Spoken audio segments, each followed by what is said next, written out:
And దాంతోపాటు some క్వశ్చన్స్లో tickets price గురించి కూడా డిస్కషన్ వచ్చింది. ఎక్కడో అంటే నేను చెప్పాలనుకున్నది నేను చెప్పింది మిస్క్యాలిక్యులేషన్ అయ్యి సమ్ మీడియా మిత్రులు ఆ క్యాలిక్యులేషన్ తప్పు ఉందని రాస్తున్నారని తెలిసింది ఇందాకే. అంటే దీని గురించి నేను క్లుప్తంగా రెండు విషయాలు చెప్పాలనుకుంది. అంటే F3 అప్పుడు చాలా ప్రైజెస్ తగ్గించాము, అది అందరికీ తెలుసు. ఒరిజినల్ గవర్నమెంట్ జీవోలాగా వెళ్ళాం. దాని తర్వాత రిలీజ్ అయిన సినిమాలు మేజర్ అండ్ విక్రమ్, వాళ్ళు F3 కంటే ఇంకా మిడ్ రేంజ్ సినిమాలకి కాంపాక్ట్ ప్రైజ్ చేశారు. సో ఈ సినిమా కూడా లైక్ విక్రమ్ అండ్ మేజర్ లాగే అన్ని ప్రైజెస్ ఉన్నాయి. మేబీ నేను చెప్పిన క్యాలిక్యులేషన్ మిస్టేక్ అయిందో ఏం తేడా అయిందో తెలియదు. సమ్ మీడియాలోది వెళ్తూ ఉందంట.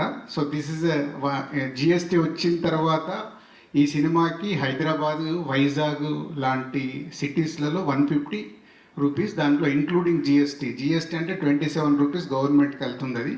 సో అలాగే మల్టీప్లెక్స్లో 200 రూపీస్ టికెట్ ఉంటుంది including GST. So major and విక్రమ్కు ఏవైతే ప్రైజెస్ ఉన్నాయో ఇంకా ఇక్కడ నుంచి మోస్ట్లీ ఈ సినిమాలకి స్టార్ సినిమాలు కాకుండా, హై బడ్జెట్ సినిమాలు కాకుండా ఇవే ప్రైజెస్ ఫిక్స్ అవుతాయి ఇండస్ట్రీకి.